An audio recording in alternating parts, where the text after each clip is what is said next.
one, but my friend did, so I don't know. Yeah, maybe just double check. She responded like right away. Friday afternoon. Oh. So it might have just gotten lost in her inbox. That is a possibility. I hate that when you're like, I don't want to bother you, Yeah. but just want to make sure I get them. Yeah, she responded pretty quickly. Okay. But it was like the middle of the day. Yeah.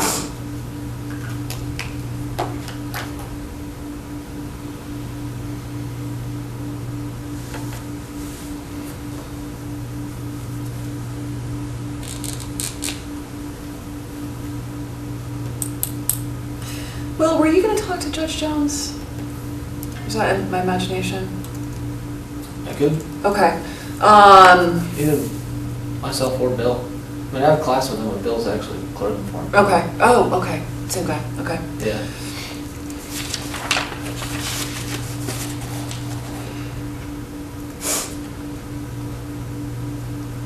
Maybe we can have a two-pronged. Yeah. He seems like a really nice guy, so if he has to stop in, probably wouldn't be a problem. He's here on Tuesdays and Thursdays, or he teaches our class from 2:45 to 4, Tuesday, Thursday. So. Oh, was it Monday, Wednesday before? No, that's your conflict with Yeah, with mediation. Archie? Yeah. Okay.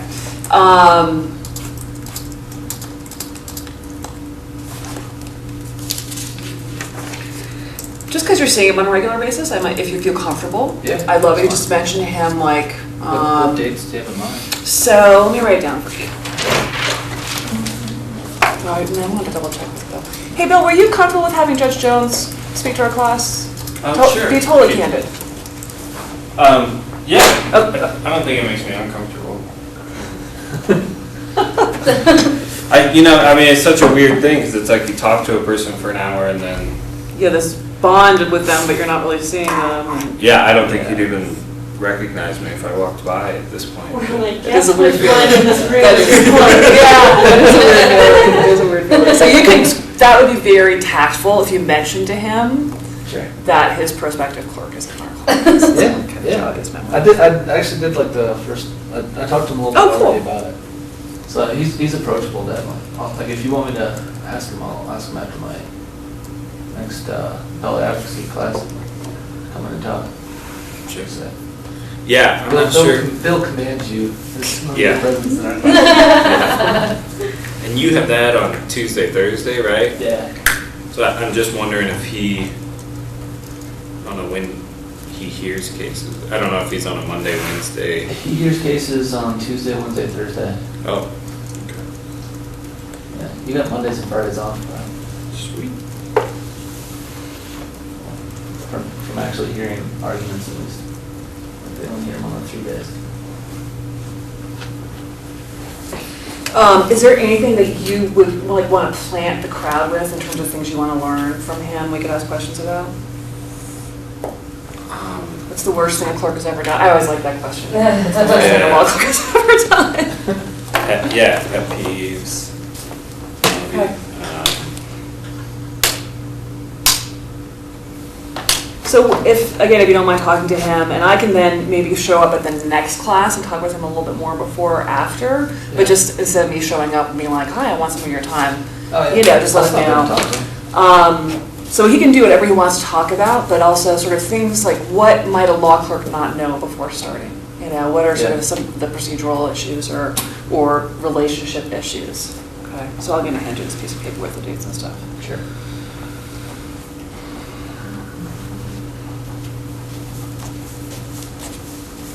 Tomorrow we're actually going down to hear oral arguments. Cool. So I don't know if I'll present it to him tomorrow or just wait till Thursday. Well, no, that's fine. So I'm I not mean, our sure. first date is 3/11. We may or may not have a speaker for that date. It's kind of a placeholder if it works out. If it doesn't, Okay. we'll have plenty to talk about. Okay, so yeah, so Alexis is not here today. She let me know she was going to be here today, so we are a full set at this point. And in terms of our agenda, I just want to preview what's coming up next. You have the district court decision in the Perry case. I will hand out the Ninth Circuit decision, a copy of the Ninth Circuit decision in the Perry case on Wednesday. And our next step is to read and discuss both of those decisions. And what you'll find is that the district court and the Ninth Circuit approached the case quite differently. It's really kind of interesting to look at the different approaches they took. We'll also look at the motion for recusal in that, probably on Wednesday, in discussion with the, in coordination with the discussion of the district court decision. Then you're going to do a sort of functional outline of the opinions in anticipation of drafting a narrative description of the opinion. So not every appellate opinion will have a lengthy description of the decision below, but it's an excellent exercise for you guys to go to, sort of go through to reduce the decision down into a sort of eloquent, description that has an arc to it and everything else. And then we're going to take a look at the briefs, which should all be filed by the 22nd. And then the next step will be for you to start outlining your opinion. As you're sitting, you're a clerk for a justice in the United States Supreme Court. And that will involve, probably the hardest thing there will be choosing your path, because there are just so many different ways to tackle this particular issue, and they're all, they've all been argued and briefed and what have you, so they're open for the court. Yeah. On review and discuss briefs, another thing I'm really interested in is sort of the responding to the briefs and kind of the rules about not bringing in research or thoughts or things outside, or rules that are meant to be broken. Yeah, well, that's what you have your amici for, right? Is to talk about all the stuff that you can't actually include in your brief. There's one way of looking at it. But yeah, we can definitely talk about sort of strategies around briefing and limitations. Well, for our opinion, like when we get briefs, I'm thinking especially like Court of Appeals. What are your options? You get a brief from like a pro se client or something, or a pro se party or something, and it's like, how much do you supplement what they've provided, or complete their arguments or not? Good. So we'll talk about that a little bit today, actually, with the procedural stuff. But basically, there's a range of options, right? And it really depends on the culture at the court. And so some courts are more proactive, sort of justice-seeking courts, and other courts are more sort of rule-bound. And I think I mentioned both. So the Vermont Supreme Court, they would figure out the right answer regardless of whether the parties had briefed it. And then the 10th Circuit, if you didn't raise it, you were SOL. So that's part of it. And that would be a great question, too, to ask Judge Jones. What's the culture of the court in terms of better articulating arguments that the parties have raised? What's the sort of minimum threshold for raising an argument? In some cases, if you cite a decision that touches on the issue, some judges or some courts might consider that sufficient. Others definitely wouldn't. And then in terms of the record as well, so under the Colorado Court of Appeals Supreme Court practice, the court can sua sponte seek additional information in the record if it hasn't been included by one of the parties. And I believe that the federal circuit courts, of course, can do that as well. My experience in the 10th Circuit was that was not really kosher necessarily. And one thing I wanted you to do, Will, or wanted to ask you to do, was to, do you have internet access right now? Could you try to locate the local rules for the 7th Circuit Court of Appeals? On sua sponte? No, just the whole reference for the local rules. There should be like on their court homepage. On the brief rules? Well, look at all of them, Okay. because they'll have rules on all. So basically you have the federal rules of appellate procedure, right? And those apply throughout the United States, and then different circuits will have local rules. The 10th Circuit has its set of local rules, etc. So that a little bit, as a preliminary answer to your question, it's kind of a matter of it depends, and it's very much, there's usually consensus at the court of whether that's permissible or not, but then individual judges will, go different ways. I would think at the Court of Appeals, the pressure of the docket is going to limit that level of solicitude to some extent, just as a practical matter. Okay. And then, so that's just a preview of what's coming up. Any questions on basically the process we have going forward? Okay, and then today we're going to talk about our jurisdictional and procedural issues, and wrapping into that, the stages of drafting a judicial opinion, as I mentioned, this is really based on the appellate procedure. What's the acronym for the Rules of Appellate Procedure in Colorado? Does not follow the federal model. Why? Because Crap. it would be crap. Yeah, CAR, Colorado Appellate Rules. So this is based on the rules of practice in Colorado appellate courts. They're very strong analogs to what's happening at the federal appellate courts, and there are a couple places where I want to actually look at the local rules so that we can compare and contrast that. Okay, but it should be relevant to everybody here in this room. All right. Oh, and I wanted to compliment you guys again on our discussion last week. Those days was really it was so interesting, especially I'm thinking and writing about just starting to write about judicial behavior and philosophies of judicial behavior. And it's really interesting to think through some of that stuff.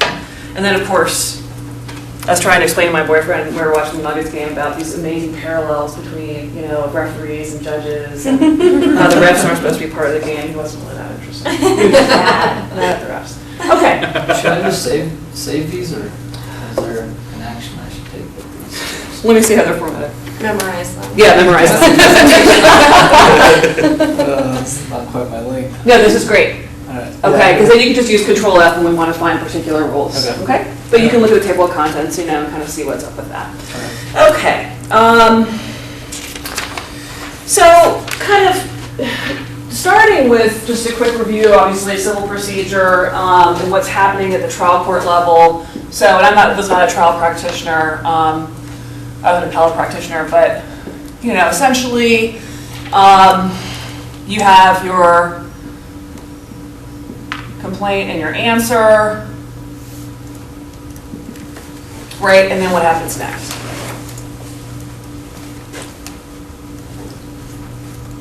It's the earliest stage at which. Motion to dismiss. Okay, 12B6 motion to dismiss. I'm pretty sure it's number 12B6 of both the Colorado rules and the federal rules. Okay, which can be either granted or denied. And then you have your response to that too.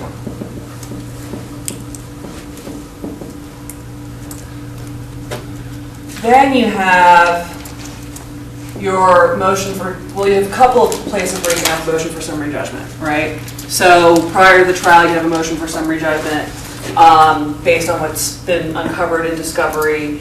And then, you guys honestly correct me on this, but it's also a motion for summary judgment at the close of plaintiff's evidence. You guys remember that? Yeah. Okay. Right, so I think it's called like a directed verdict. is it directed verdict at that point? Isn't it? I think so. And then you can renew it at the end of all the evidence. Yeah. Is that right? Because there's one that's just at the close of plaintiff's evidence. All right.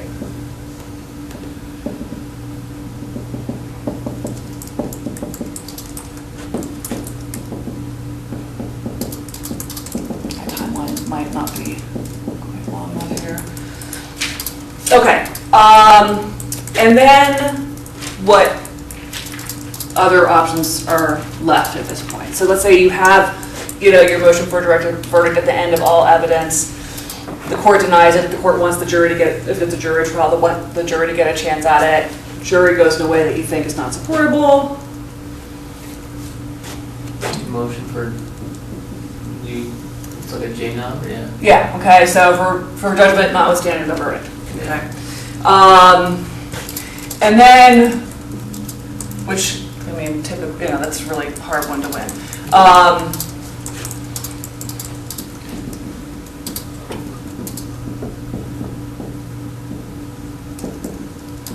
Your sort of last resort at the trial court level is a motion for new trial. And it used to be the case that, so the question is about preservation. First of all, what you might see at the appellate level, right? So if the court grants a motion to dismiss, how is that going to be postured before the appellate court? De novo. Same, right? It's the same standard that's applied below because there are no fact issues, right? The motion to dismiss. What's the factual universe in the motion to dismiss? Please. Really the complaint, but yeah, the pleadings. Okay, so then the question, the sort of critical question on appeal of a motion to dismiss is what? Sort of conceptually. Whether or not I would say, And what does it mean to grant a motion? I was before actually a trial court judge in Colorado who said he's never granted a single 12b6 motion. yeah, you're looking for a well-pleaded complaint. Okay, which is, you know, pretty generously interpreted. Yeah. What's, in whose favor are the facts interpreted? In light of the plaintiff. Okay. Yeah. Okay, the light most favorable to the plaintiff. Or, you know, most favorable to the claims, really, right? So when a trial court grants a motion to dismiss, what's the trial court saying? I mean, you can refer to the actual language of the standard, but what's essentially? You don't have a case. You don't have No a way case. to win, even if in all the facts must be. Okay, okay. So that standard then is imported up to the Court of Appeals, and the question is, you know, did this person actually have a chance, should this person have had a chance to go forward, to conduct discovery, to, you know, go beyond the stage of presenting these ideas in the complaint. So, I mean, the complaint, you know, 12b6, under what circumstances do you think, what's kind of the scenario when a court grants 12b6? Frivolous. Yeah, well, that would be, right, then we're talking, Going to Rule 11. yeah. Do you want to pull up the Rule 11 language, since you mentioned it? Okay, so if it's frivolous or not in good faith, or, you know, it's not in good faith supported by existing law, or good faith argument for the extension of the law, right? And double check that language, well, if I'm restating that correctly. That's a pretty bad situation. You know, otherwise it could just be, you know, inartfully pleaded, or what would be the example of a controversial motion to dismiss? So not a case where the attorney really, you know, didn't know what he or she was doing, or is making a frivolous claim. I see it with like corporate governance stuff, that there's an act that precludes claims, certain type of shareholder claims. Okay. So, And are the shareholders trying to consciously get around that? yeah. Or they don't know that it exists? Okay. Yeah. Okay. Well, attorneys started filing a lot of claims, and the act was created, and then they started filing them as like a state claim. Mhm. A new act was created to still bar. Okay. So there might be various mechanisms, whether it's some kind of mandatory arbitration or something like that, Mhm. that would preclude bringing a civil action. What else, maybe? Qualified immunity.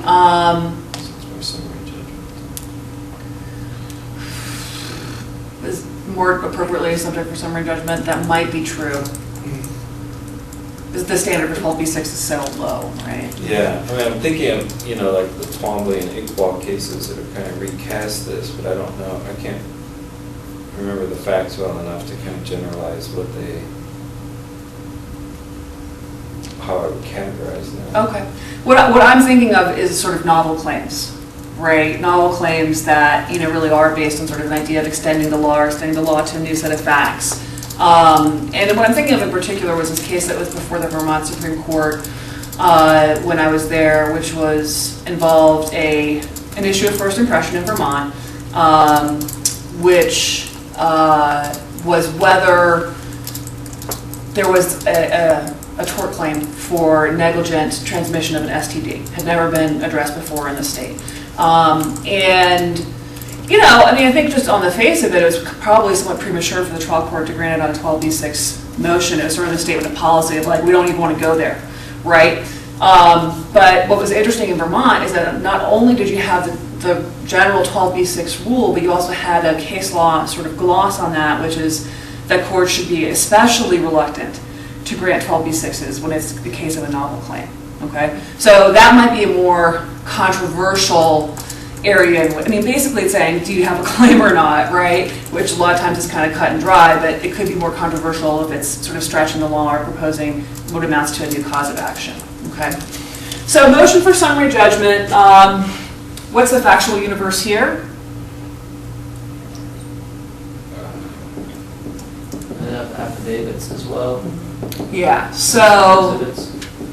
you can actually have quite a range of different attachments to a summary judgment motion. And, you know, the key, if you want your summary judgment, so there are two attacks on a summary judgment motion. One is, there are disputed facts. That claim, right? It's one of the easier ways to defeat a motion for summary judgment. And then the other is you don't win on the law.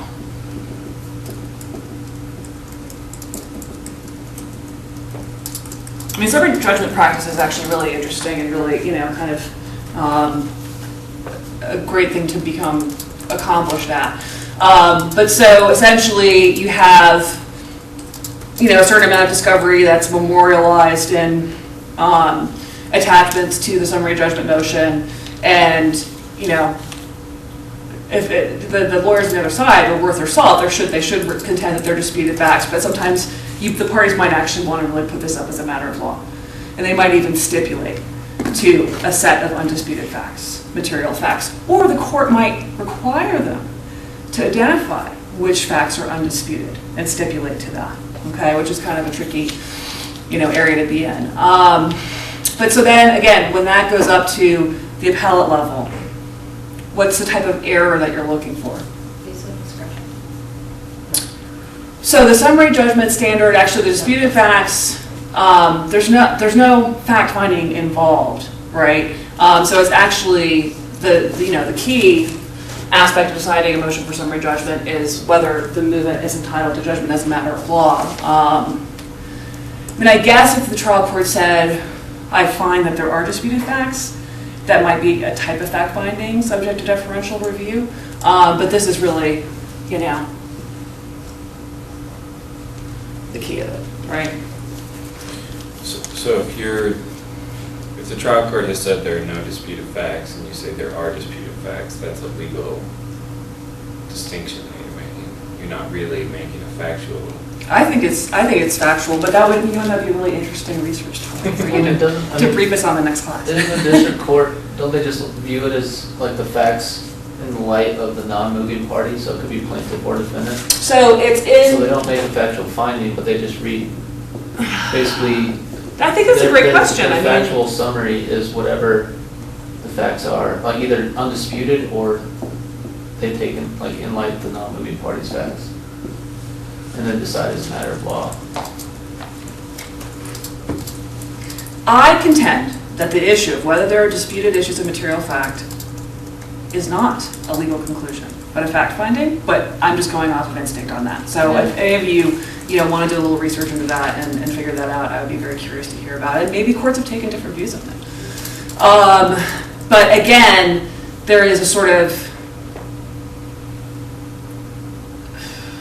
kind of pushing away from any sort of fact finding because of the standard of viewing the facts in the light most favorable to the non-movement, right? And you could just have very different scenarios in terms of whether the facts are actively disputed, if so, to what extent, whether those facts are material, whether a particular disputed fact is material. I think that's a conclusion of law. Right. Okay. So what is the standard of review then?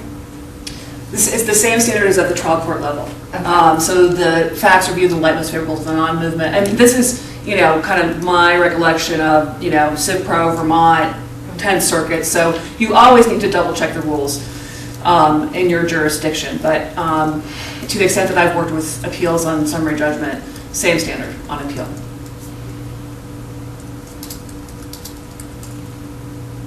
Okay. So then we get into directed verdict territory. It's the same kind of idea in terms of judgment as a matter of law, right? The idea is that, okay, plaintiff has put forth all of their evidence and they still, now that they've had the chance to present everything they've got, they still lose as a matter of law. And then again, at the end of all evidence, refreshing that motion. And again, that would then be a matter of the sort of ultimate legal question of what the evidence adds up to versus the legal standard. The judgment notwithstanding the verdict,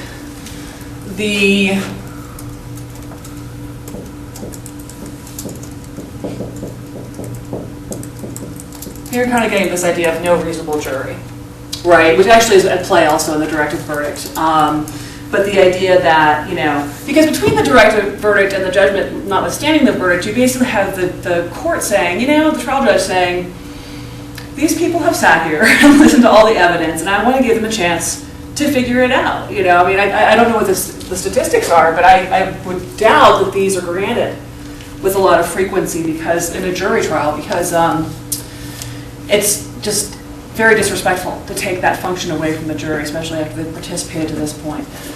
Whereas the politics maybe around J and OB are a little bit different. But the same idea is that given the facts in the law, the jury just went, way out. Jury nullification might be an example. You guys know about jury nullification, okay? And then motion for a new trial. So this used to be, if I recall correctly, this used to be jurisdictional in terms of the issues on appeal. Because I remember working with the partners of Hall and Hart, and they were very uptight about what went into the motion for a new trial. That's no longer the case. Maybe it was never the case and they were just uptight for no reason. But what does it mean to say, okay, well, this motion is jurisdictional vis-a-vis the issues on appeal? Each jurisdiction is a completely different standard. Oh, no, that's not exactly what I mean, but it is true that different jurisdictions might have different standards in terms of whether you have to file a post-trial motion that includes all the possible issues you might raise on appeal. But that's not what I mean when I say that the issue is jurisdictional. Or rather, the issues raised in the motion for a new trial are jurisdictional.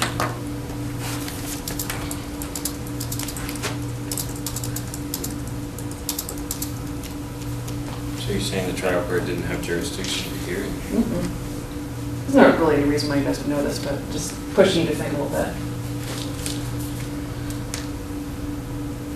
You, as the future appellant, the issues you raise in your motion for a new trial are jurisdictional. And maybe I don't want to cut short what you were saying, but can you elaborate, Bill, on what you meant? I was just guessing, but didn't know, if there was some bias or something that happened in the trial that takes, if that becomes a jurisdictional issue. Okay. Yeah, not exactly. What we're talking about is we're talking about preservation of issues and then move from trial court to appellate court. So basically, for the motion, the issues raised in the motion for a new trial to be jurisdictional would mean that if you raise 5 claims of error in the motion for a new trial, you can't add any once you file your notice of appeal.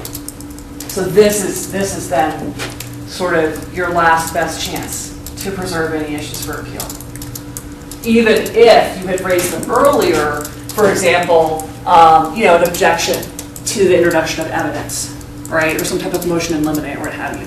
You had to recapture all of that, all of it, anything you possibly would want to raise an appeal in that motion for a new trial. So if you don't raise an issue in that, do you have to raise a motion for a new trial before you actually appeal? So this used to be a prerequisite, Okay. that you had to file a motion for a new trial before you appeal, but it's not a prerequisite anymore in Colorado. Okay. So what are the pros and cons in terms of the operation of the courts with these types of post-trial motions being jurisdictional? Wait, so you're saying if you don't, since it's optional in Colorado, you don't have to do this and you can appeal on whatever. But if you do it, then It's not jurisdictional anymore. So it used to be both that you had to file a motion for a new trial and that the issues that you raised in it were jurisdictional. Okay. So again, what are the trade-offs? Of filing one now? What are the trade-offs between having that type of motion be jurisdictional versus not? So why would the courts want you to file a motion for a new trial and have it be jurisdictional? I mean, it seems to promote efficiency some if you, at least everybody knows this is the whole universe we have to deal with now, and you're not going to be bringing up appeal after appeal. So it keeps the litigants on their game, and it will obviously close the set of issues that can be discussed on appeal at a very early stage. What are the cons of that type of system?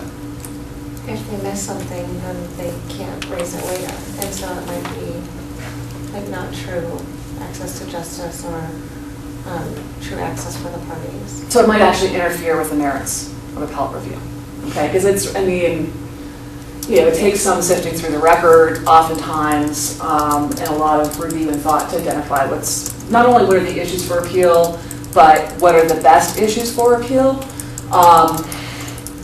You know, if you make the motion for new trial jurisdictional, you're encouraging this kind of scattershot approach, right? Where you want to claim everything under the sun is an issue for appeal. And it's interesting because whenever you hear appellate judges talk, they talk about wanting litigants to narrowly identify their best claims. Yeah. And litigants just can't help Judge themselves. Jones is pretty adamant about that too. It's like, you know, pick your best 3 or 4 Yep, and get rid of, I mean, stop wasting the court's time. yep. But I bet he's still saying that. Yeah, You but at the know. same time, like, I mean, you run an issue, yeah, maybe you did have an issue that you didn't think was so great, and then you kind of leave it behind and then realize, I should have raised that on appeal.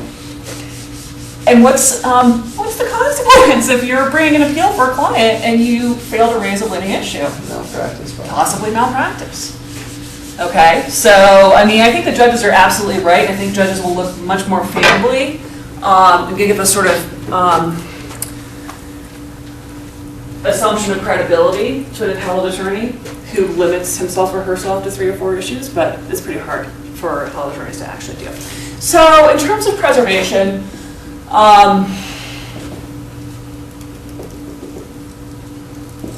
obviously the burden is on the appellant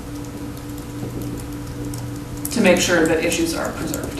And you don't know they're going to be at the appellant until you win or lose, so you have to, you know, preemptively make sure that you're preserving the issues.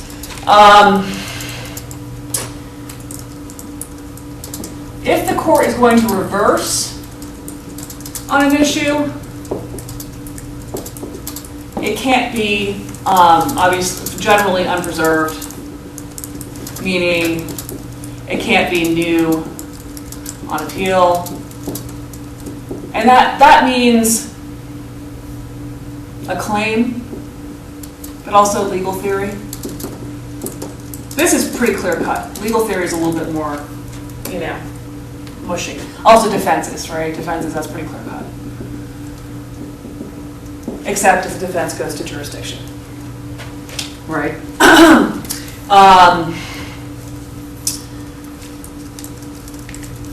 And you know, it also cannot be, the issue can't be raised in a responsive motion.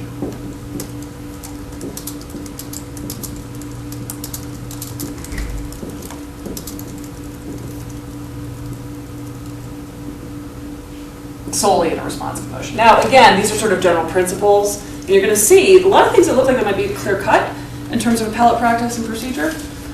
Not necessarily. Can you give an example of a responsive motion? So, Like a response to a motion to dismiss. Okay. So you present a new legal theory or a new claim and your response to motion to dismiss. No, you've got to go back and amend the complaint. Okay. So amending the complaint, amending the answer is allowed pretty liberally, but it has to be undertaken. It can't just sort of, you know, I mean, and again, it's just, there's a lot of room to wiggle on this depending what the court wants to do, but you can't just sort of raise it in an oral argument over a motion and expect that to be sufficient to preserve it. Okay. It'd be like too hard to find. I mean, they need some kind of like consistency of forms and pleadings. I mean, if you had issues, I mean, there's a lot of logic to it. Like, I mean, if you had issues being raised on responses, it's like, it would never make it into like your prima facie case necessarily, so. Right, but you have the obligation to affirmatively set forth your claims or your defenses, depending if you're the plaintiff or the appellant. And affirmance, on the other hand, can be on any basis supported by the record. Okay, so it's a different standard for affirming. And even if the issue hasn't been briefed by the parties or what have you, the court can ask for briefing on an issue that hasn't been previously raised, but it doesn't have to. The court can affirm on any basis in the record.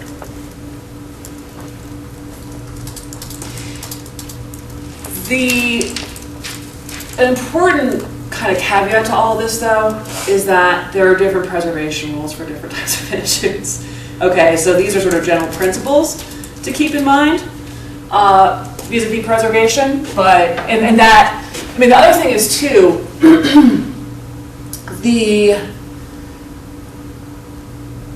where is it up there? So in Colorado, since 2006, now litigants have to identify both where the issue is preserved and the applicable standard of review, which is a really good thing. It's good for appellate practice, it's good for the courts, very helpful to you as a law clerk. And this is one of the things I wanted you to check, Will. It would probably be under the rule for briefing, but whether under, and I believe this is a local rule issue, not a federal rule issue, whether the parties have an obligation, particularly the appellant, to indicate where the issue was preserved in the record and what the applicable standard of review is. I need to go to a more basic level Sure. of just preserving. I don't know what it means to preserve an issue. Oh, that's a really good question. Basically just an objection. Well, it depends. I mean, if it's an objection to the admission of evidence, then it would take the form of an objection. But basically, okay. Here is the trial court record. And what's in this? Well, pleadings, transcripts, motions, hearings, including things like hearings on jury instructions. So that might be an issue for appeal. You think the judge is giving the wrong instruction, you object to it, the judge overrules the objection.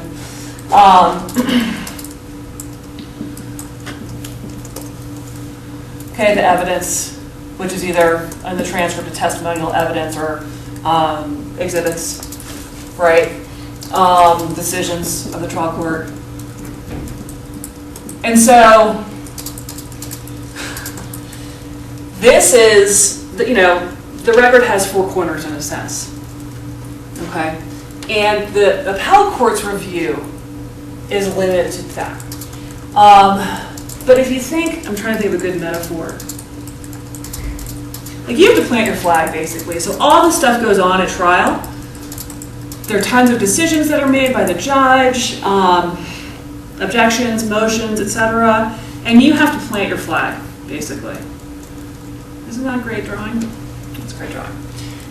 You have to plant your flag and say, Judge, this is the theory behind it, the principle behind it. You have to squarely present it to the trial court judge so that he or she has a chance to rule on it. Okay, you can't just mention it in passing or in a responsive pleading and have that be sufficient. You have to give the trial court judge an opportunity to decide the issue with, that full discursive process, the argument on both sides, and an affirmative request for relief on that particular issue. If you don't do that, the issue is not preserved.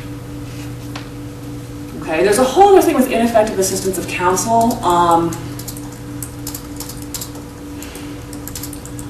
just trying to remember how and when one preserves it. I think that's done in the motion for a new trial, because that's not something you're going to bring up necessarily.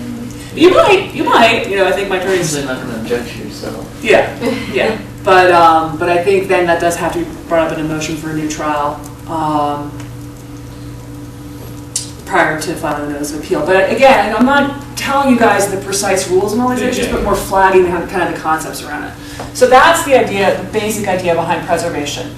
Not everything you discuss at trial is preserved. You got to plant your flag. You got to give the judge a chance to rule on it, and the other side to argue. Does that make sense? Yeah. So whether it's oral or written, it's just that there's some record of that issue in the ruling.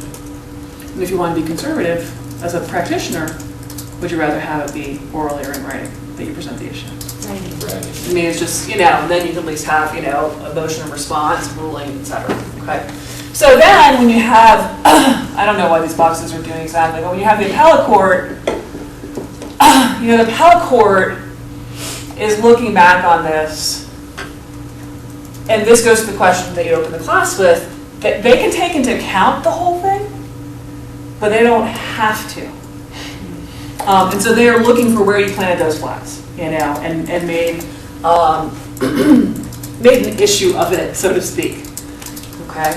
I don't know if this is still in the 10th Circuit rules, if one of you wants to look up the 10th Circuit rules, but there was specifically there's this line in one of the 10th Circuit decisions about, the court not wanting litigants to turn the judges into pigs hunting for truffles, combing through the record. I mean, it's very vivid language.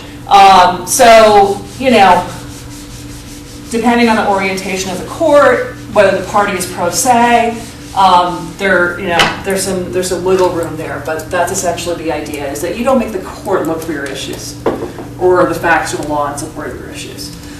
Okay, so there's exceptions in terms of issues that don't have to be preserved, and this might just be on your appellate checklist. Was the issue preserved? First thing, right? Subject matter jurisdiction.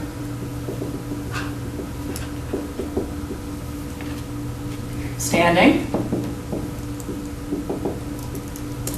So as I understand the court system in Colorado, the Supreme Court is a creature of the Constitution, but the intermediate appellate court is a creature of statute, a creature of the state constitution, is my understanding. Do you have a different understanding? No. Okay. So you said the Colorado Supreme Court is a creature of the state constitution. The Colorado state And constitution. the Colorado Court of Appeals is Statutory. Yeah. And just because, we think about these things mattering in terms of Article 3, judicial jurisdiction, and it's, a slightly different scenario in Colorado, or in state courts in general. Alternative basis for affirmance, we already mentioned. That's really the court sort of sua sponte finding a reason. Sometimes constitutional issues. And the court doesn't want to validate a verdict that implies some sort of, problematic constitutional determination just because a party failed to reason. Okay, so that's sort of important issues.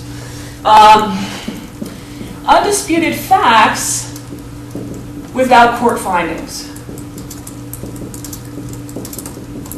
Okay, so the appellate court can rely on something that's supported in the record that's not disputed, even if the trial court issued some kind of formal fact findings and it wasn't included in there.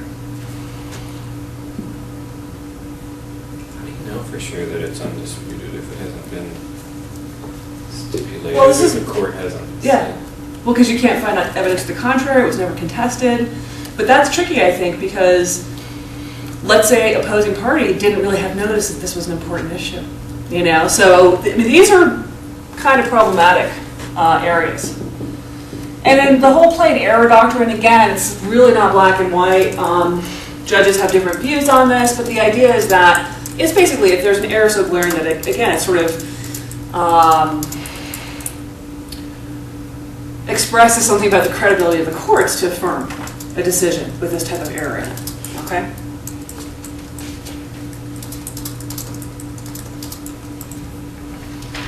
All right. So, final judgments. And, as I understand, the staff attorneys at the Colorado Court of Appeals and Colorado Supreme Court are the ones who do jurisdictional screening. Now, I don't know if you guys have heard in your interviews anything to the contrary, but typically that's something that's been the policy of the courts, and that's typically something staff attorneys do just because they've seen so many of these things, right? But so in terms of, judgment has to be final to be subject to appeal. And one of the ways of thinking about this is that, it really has to be clear who has jurisdiction. You can't, theoretically, you cannot have jurisdiction in the trial court and jurisdiction in the appellate court at the same time. And sometimes this gets complicated because the trial court might retain jurisdiction for things like awarding attorney fees and costs. Some trials are broken into liability and damages stages. Okay, so again, this is just a flag for you. There may be questions about, what portion each court has jurisdiction over, but the basic idea is that it needs to be wrapped up at the trial court and then sent on to the appellate court. But there's exceptions. And Will, did you find anything in your local rule search? Yeah, for pointing to the record? Yeah. they have, there's a federal rule as well as local rules. Okay. And the federal rules and briefing? For briefing? Or what rule is it under? Oh,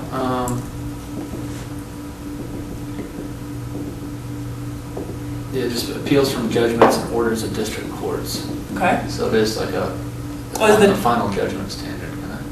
Not a. Read to me what the rule says. Let's see.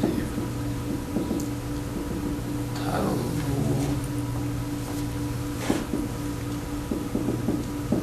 There's the record on appeal. Okay. Then the local rules, the preparation of the record and district court appeals. Okay. And then the federal rules forwarding the record, and then they just have local rules, the record on appeal. So they kind of just mix in the local rules with underneath the federal rules. Yep. A little bit more specific than what the federal rules are. Okay.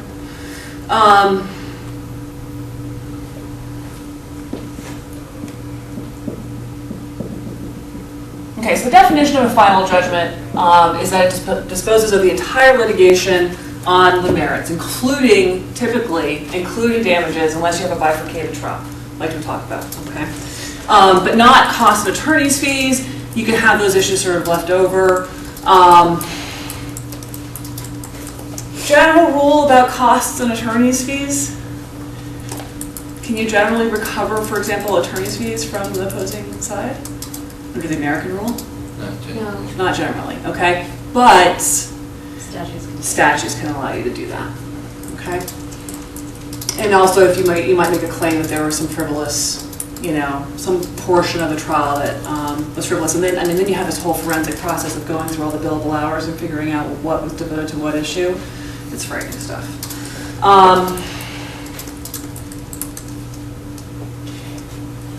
Just be aware that agency proceedings are a little different, and you're looking at the APA. Okay, for a rule about when those are final. Family law is a little different. Why might that be?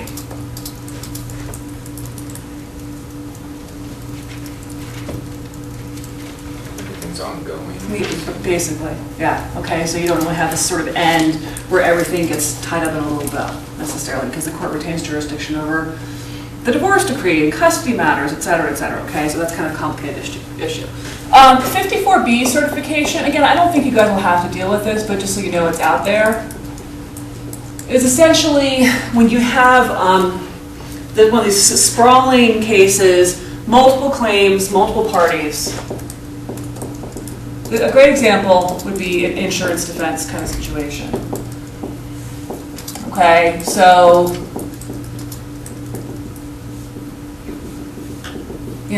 if the claim is that one of the defendants is actually not implicated in this particular action, right? The insurance company that provided the defense for that defendant is going to want to get a 54B certification and say, we're out, we're done, what have you, okay? Is that federal rules, 54B? This is Colorado state rules. Oh, okay. Yeah. Is it the same or no? I don't know. Will? Sorry. Where are we going on 54B? I have to do some 54B stuff, but that's from, they call it advocacy class, but it's basically like filing your notice of appeal. Do you know if there's a federal 54B or if Rule 54B on the federal appellate rules It's the same. I mean, it's definitely not titled the same. Okay. But I mean, it's. Let's see. I mean, you still have to file a notice of appeal to an appellate court. Yes. Let me find. I don't want to overburden you with researching this. I think it's in here, Form 1. You see Form 1's here. But it's essentially just a short form. It's within, I think, Colorado's like 45 days, 46 days, something like that. 45 days from notice of appeal? For the notice of appeal from within the final judgment. Mm-hmm. But there is kind of a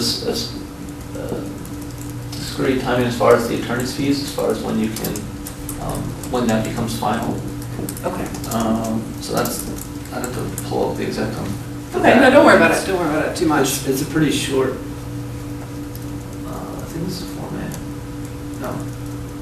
Yeah, Form 1. I mean, it's a pretty short document. It's only a one-page document, basically saying we're going to appeal. Okay. But there's no argument or anything. Okay. Actually, it's a half-page document. It's just one paragraph. So just names and kind of the citation heading. Perhaps the briefing comes later. What's that? Perhaps the briefing comes later. Yeah, briefing, the brief should have like 180 days or something like that. I think it's less than that, but anyway, I mean, you'll have, a lot of the stuff is going to be of much greater concern to you all if you become appellate practitioners. Yeah, once in practice. Yeah. I mean, you want to mark your calendars accordingly, so you Oh can my file God, it's a day later, frightening, but- some of the things I've seen, really frightening. The point being, there's the basic requirement of a final judgment. There's some exceptions, the rationale, again, has to do with only one court having jurisdiction at a time over a particular matter, at least over a particular party. Things like contempt orders, preliminary injunction orders, arbitration orders, immunity issues, class certification, those are so determinative of the course of the litigation that those can, under particular circumstances, be appealed prior to the issuance of a final judgment. Okay? And there's this whole idea of the collateral issue doctrine. Collateral issue means it is wholly apart and separate from the merits of the case. And so you can kind of lop that off discreetly and appeal it. So again, about the notice of appeal, the issues in the notice of appeal, not jurisdictional. Timely filing of the notice of appeal, jurisdictional. That's malpractice right there. If you don't calendar the timetable for filing the notice of appeal properly and get it in on time. Yeah, I mean, there aren't any issues raised in the notice of appeal. In the Seventh Circuit? Right. Okay. And I think for all federal. Okay. And you just fill in like what district you're in, what court number, plaintiff, defendant, and then it's kind of like the APA notice too, where it's just like, notice is hereby given that plaintiffs or above named case hereby appeal to the United States Supreme Court entered this day. Okay. So I mean, there's no argument or issues raised or anything. It's just a simple notice. Okay. Professor Pollvogt? Yes. For the preliminary injunction, arbitration, orders of immunity, class certification, you said these could potentially be appealed prior to, what was? The entry of final judgment, right? Okay. So class certification is coming really early in the process. Right. Contempt order could happen anytime. And yeah, when you order parties to go to arbitration, like if they have an arbitration clause in the contract that they're litigating, that's a pretty serious, just seriously changes the course of the litigation, obviously, because litigation either is postponed or not going to happen at all, and then you have the effort and time and money that you're putting into arbitration. So either things that are really, like I said, apart from the merits, or that have such a determinative effect on the merits that they could be potentially resolved early. Is that the same thing as interlocutory appeals, or is that a whole different idea? It is, so ILOCs and collateral order doctrine. ILOCs are those, and again, I don't want to speak out of turn in terms of exactly how the rule works, but ILOCs are those issues that are so determinative of the course of the trial that you can take them up Even though they before were final dispositive. Yeah. Yeah. Right, they're not, right, it's different than, I'm granting summary judgment, now the case is over. I mean, that's a final judgment, it can go up, right? But this is a big event in the course of the trial prior to final judgment. Yeah. And so some discovery issues, maybe whether there's a privilege that's being violated by admission of evidence might also be subject to an ILOC. Yeah. Right, so, and we had this, I used to do some plaintiff side, medical malpractice work with attorneys who specialize in spinal cord injuries. And,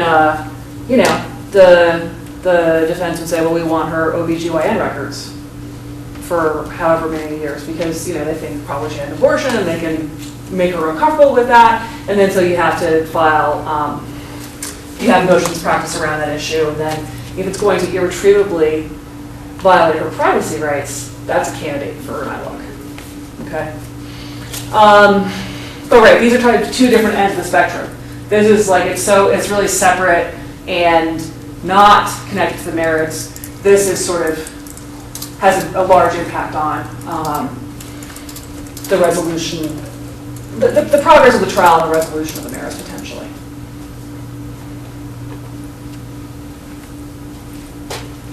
Okay. So, not too much to say about Court of Appeals versus Supreme Court jurisdiction. Basically, Court of Appeals, they have to take everything, right? It's obligatory for them to accept the appeals that come to them. Though I'm sure some of them are dealt with, sort of in a more cursory manner. And then the Supreme Court, you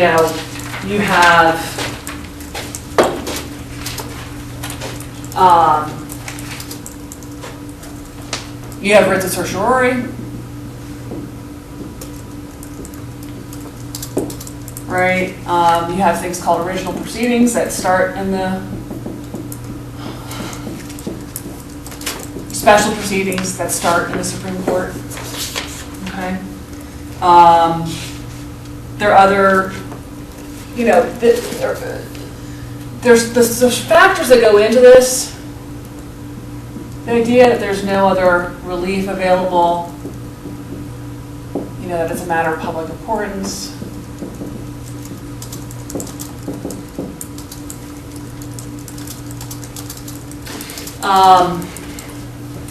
And so this is the thing. If you're a practitioner, the very few petitions for certiorari are granted.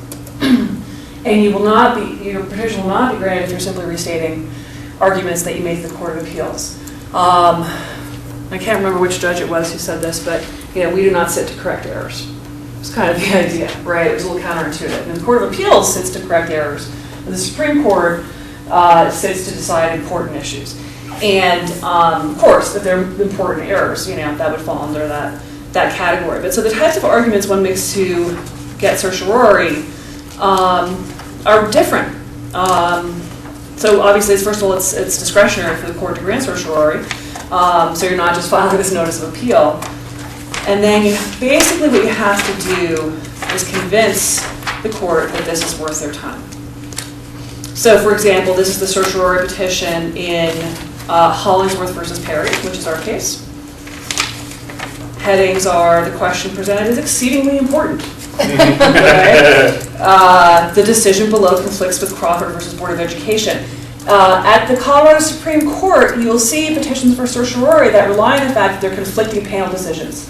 Okay, because in the Colorado Court of Appeals, each panel operates independently of the other panel. So panel decisions are not binding on other panels in the Colorado appellate system. So you can have conflicting decisions of Colorado Court of Appeals panels. Okay. The conflict with precedent. So again, the decision below fundamentally misapplies Romer versus Evans.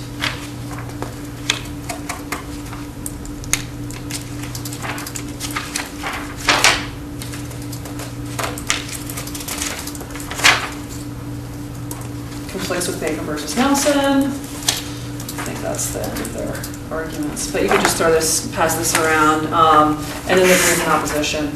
Right? I just copied the table of contents. The decision below is correct. The Ninth Circuit's decision does not conflict with any decisions of the court or any court of appeals. Alternative grounds require the same outcome reached by the Court of Appeals. It's an interesting strategy. Okay.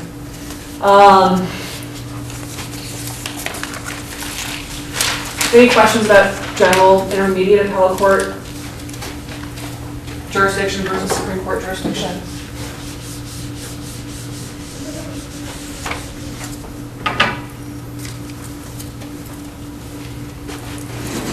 Okay, record on appeal. Essentially, there's the potential record on appeal, which is all of it, right? And then in the Colorado system, the appellant designates portions to be transmitted to the Court of Appeals. Okay. And again, as an appellant, what you want to think about is am I sending them enough to make this decision? So that can't just be briefs, by any stretch of the imagination. It has to be transcripts and evidence and what have you.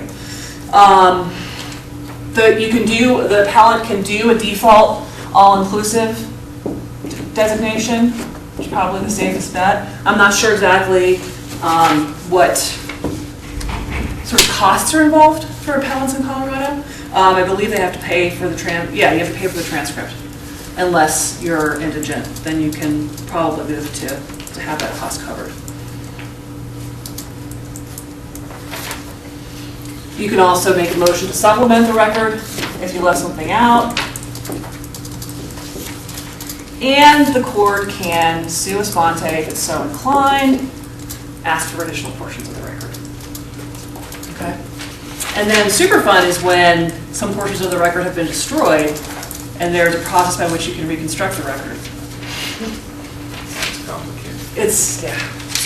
I'm sorry, did you just say, or you said before, do the parties have to agree on? No. Okay.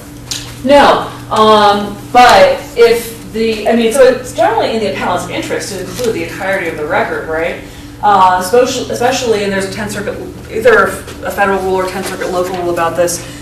If you're arguing insufficiency of the evidence, you really have to give them the entirety of it for them to judge that, right? For the court to judge that.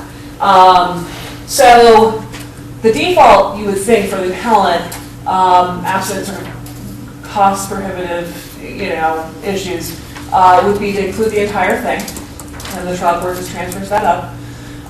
But either side can file a motion to supplement. So if the appellee thinks that there's something missing that needs to be in there, they can have it added, and the court can take care of that itself as well, if it's so inclined. So, are there other reasons besides costs why you would not, why would you? Not any good reasons. I mean, I can't Unless you're trying imagine. to hide stuff, and then the other side would, if they're on their game, just move to supplement. So there could be a legitimate disagreement in terms of, you could be saying as the appellant, the relevant information for the judge to decide on this motion in limine was presented at this hearing, at this stage of the trial, so nothing else after that, even though additional evidence that bore on the issue was introduced later, that shouldn't be considered. So that might be a reason why they would limit the record. And then the appellee would say no, because clearly in trial testimony, it was indicated that blah, blah, blah happened, showing that the motion in limine, or the evidence was properly admitted. See what I'm saying? But yeah, I don't generally think that's a great idea. Okay, just in terms of types of appellate motions.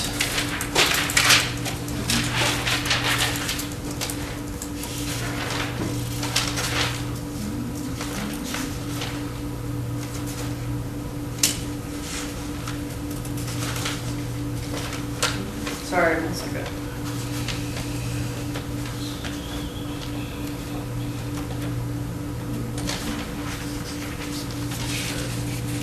And then we're going to spend quite a bit of time talking about standards of review. Okay. And you guys might see, maybe the staff attorneys handle all the motions,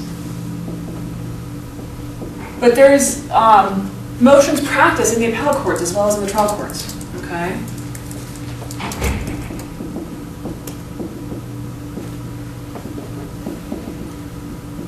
Right, so the notice of appeal may have been filed, and then a party might file a motion to dismiss the appeal on some jurisdictional grounds, or lack of final judgment, whatever, okay?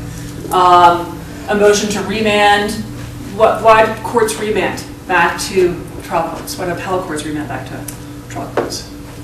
So, factual issue, and the trial court is the fact thing. Yeah, something needs to be fleshed out, okay, would be the contention. We don't have a sufficient record on that. Removal to federal court. Stay. Supplemental authority. This is a good, with really salty old appellate practitioners. Let's say you kind of didn't really raise something, you didn't really preserve an issue, or you didn't really raise an issue in your opening brief, but then there's a new decision that touches on something that you actually want the court to think about.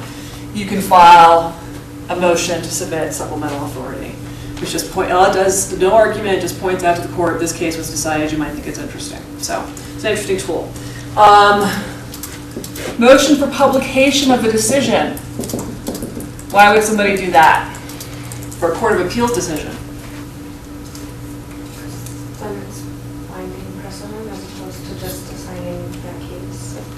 Which is a sort of larger public policy reason, but what's the strategic reason? And again, you guys might not have any reason to know this. Accountability. Or more likely to grant cert. Yes, okay. If you're going to seek certiorari in your case, you want, and it's not unpublished, the first thing you want to do is move for publication, okay? Can you only get cert if it is published? I mean, no, but statistically speaking, kind of, right? Motion for oral argument, kind of the same idea, kind of raising the profile of the case. And then you have motions for extension of time, obviously, motions about counsel, so you might be switching or supplementing counsel at the appellate level. Motion to file an oversized brief, which is frowned upon. And then also motions for permission to file amicus briefs. Okay? Yeah. Can you talk a little bit about why a court would want to grant a motion for oral arguments as opposed to not grant it? Well, they don't want to give oral arguments, sort of, especially at the Court of Appeals level. It's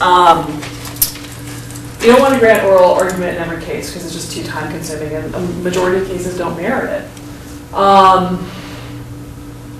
So why would they be inclined to grant oral? So if it's anything like the 10th Circuit, the determination is made initially. Okay. So either at the 10th Circuit, I think it was, if both parties requested oral argument, it was placed on the oral argument calendar. If one requested, it was reviewed. If neither requested, then it was put into the pile of cases that would be decided without oral argument. So yeah, if you were, I really think it goes to, I mean, all cases should be able to be decided on the briefs, right? Right. And we'll say that you can only lose at oral argument rather than win at oral argument. But I think that if one felt that there was, let's say, so you have an opening brief, an answer brief, and then a reply brief. If the appellee felt that there was some kind of misrepresentation in a reply brief they didn't have a chance to address, or if there was something that would just benefit from them, or maybe you just have a really great oral advocate on your appellate team. Okay. And so you think it's beneficial. But yeah, oral argument. The other thing, the judges would request oral argument if this were the case. If they have unresolved questions about the case, right? And they want to talk to you and say, what exactly did you mean when you cited this case for this proposition? Okay. Okay?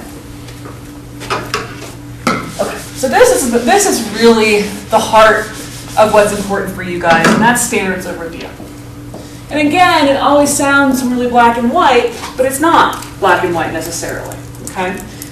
So as a starting point, you've got clear error for findings of fact. And again, that represents the respective areas of specialization for the trial and appellate courts. You have de novo for conclusions of law.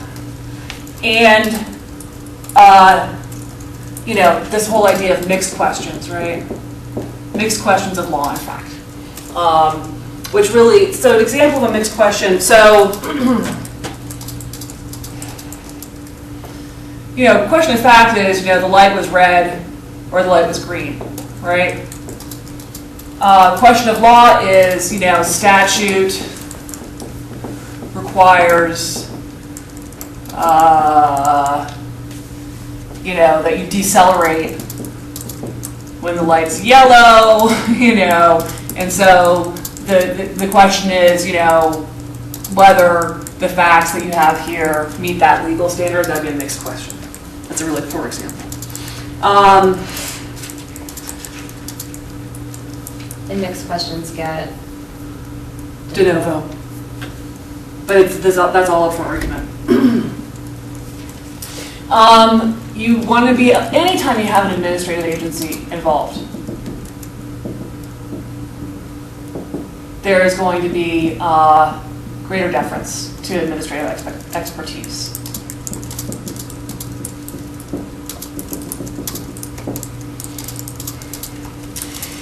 And this is great for our work on the Perry case, but the sort of idea of narrative or historical fact versus ultimate fact, which kind of parallels that.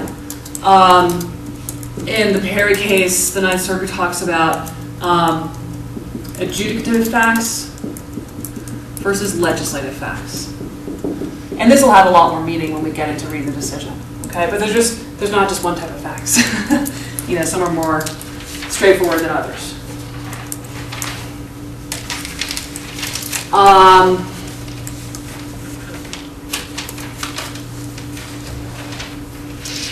There are additional standards for different types of issues.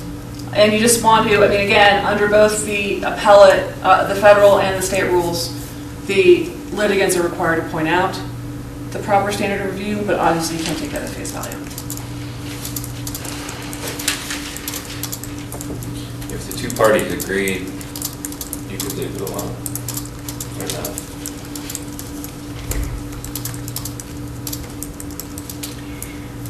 So if they were arguing about Yeah, fact findings? Well, that could stray into the area of plain error, right? I mean, if they weren't arguing about standard of review. Then you have to find the right standard of review, right? Because that's kind of on the court. I mean, that's part of the court's function. And just have an argument for it. But yeah, that's something that sort of is about the court's obligation to properly dispense of issues before it, as opposed to, you know, parties can't just sort of stipulate to a standard of review. This is my view on it. I mean, you know, again, it's not. That would be interesting. Yeah, I mean, why would they? And that would already sort of be suspicious. Because You you're know. assuming that each side would want higher or lower, right? They're supposed to be adversarial. Yeah. Yeah, right, exactly. So right, obviously, appellants want to characterize everything as mixed question or question of law, and appellees want to put it all into the fact-finding realm. Okay, so clear error, utterly without support in the record. It's very hard, as it should be, to overturn a factual finding of the trial court. Credibility determinations are almost sacrosanct because there's no tangible evidence necessarily of the factors that go into a credibility determination. And this idea of the court not substituting its judgment, I mean, it's, you know, it's a matter of expertise, it's also a matter of respect for what the trial courts do.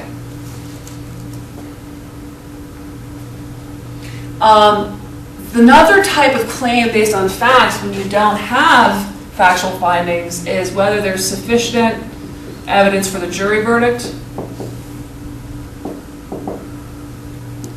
And again, you really need the whole record for this determination. That's clear error, or that's. Where's that line drawn from? So if there are no findings of fact, the clear error standard still applies to the sort of argument that there's not insufficient evidence in the record for the jury to have reached its verdict. And that's tricky because then you as the clerk are looking at the entire record, right? Because the proponent of that argument is trying to prove an absence. And there again, you have that sort of idea of a rational trier of fact, and the idea that no reasonable fact finder could have reached this conclusion. Here, light most favorable to the verdict, not to either party, but to supporting the jury's verdict. All right. So again, I'm sorry. Yeah. The standard's so weird to me with juries because it's like, I mean, how can you just declare that the jury was unreasonable?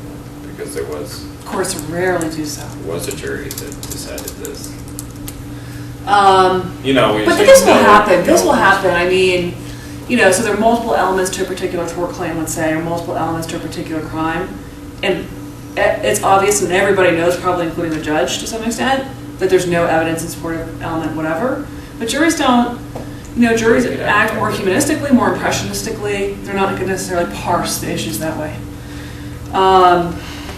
So the judge in that scenario couldn't direct a verdict, notwithstanding the jury decision? The judge could, Oh, okay. but the judge may not want to. I see. Either because the judge doesn't see the issues the same way, Okay. or because the judge is loath to interfere with the jury's role. Okay. Okay? Is sufficiency of the evidence its own standard of review, or? It's its own argument. Okay. that there's insufficient evidence. I mean, it's basically like a reassertion of J-Novi at the appellate level. Okay. Okay.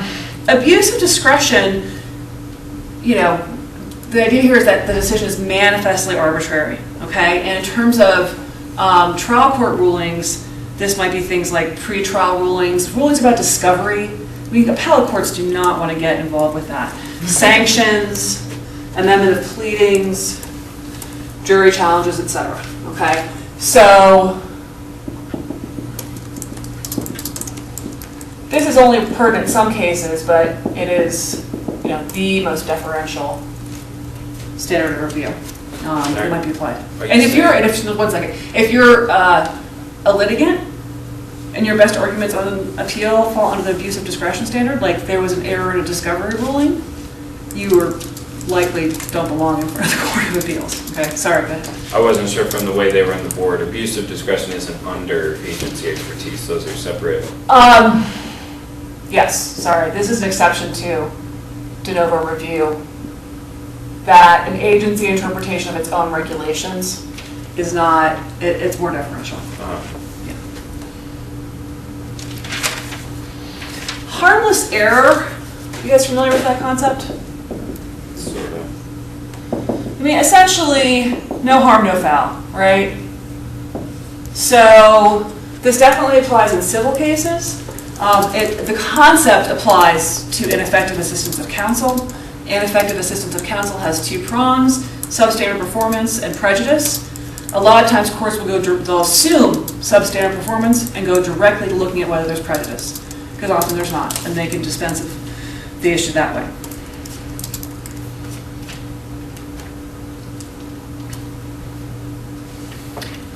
There's an exception for so-called structural errors.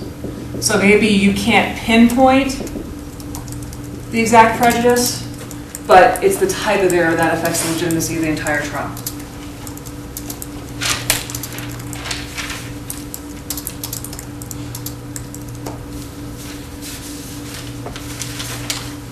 We talked about plain error. That's something that jumps out of the record. Doesn't have to be preserved. It affects a substantial right. It's obvious. Again, even if it's plain error, but it's harmless, the court's not going to do anything about it. Okay. And just to clarify again, I mean, the levels of scrutiny have to do with judicial review. Levels of equal protection or constitutional scrutiny have to do with judicial review, but they are not standards of review in the same way. Right, it's determined by a legal issue, a legal determination, not by the nature of the process or decision of the trial court. Okay, so what we'll do is we'll pick up briefly with motion for rehearing. You don't really need to worry about, except this is just chronologically the end of the process if the Court of Appeals fails to address an issue. Okay, but we'll start next time talking briefly about the general process by which cases are assigned and sort of processed in the appellate courts, and then we will start our discussion of the Perry District Court decision. Okay? Great. Sorry, this was one of our more boring classes, but it's kind of just me getting a lot of info in front of you guys. Very helpful. Okay, well, that's good. I feel like we should have done this like in a one class, because I feel like in 1L they're just kind of focus on teaching you the doctrine, and I interned for the Colorado Supreme Court, and the clerk was like, so what's the standard of review? So sufficiency of evidence. And I was like, I know what sufficient means, I know what evidence, so I kind of like was like learning, but I was like, I've never heard these words. I think civil procedure in general in law school is taught in a very sort of historical way. Yeah. Like, let's look at the history of this doctrine. And one of my dreams is to teach first year civil procedure, and I'd really like to do it in a very like practical, you know, if you're working for the courts or if you're trying to get a case through court or whatever. But, because it's very abstract, it's hard to understand. Yeah. But yeah, I mean, even if you guys go to your clerkships and you're like, well, Judge, I was wondering whether this is actually the proper standard of review, I think your judges will be very excited about that. Going back to familiar be neff or the beginning of law. Yeah, right. So familiar. Unnecessary. I think it's so funny. So, like, the evils of forum shopping. I'm like, if you're a good litigator, you want to find that. That is part of what you do. Yeah. Well, yeah, I mean, the way, and again, the way the courts think about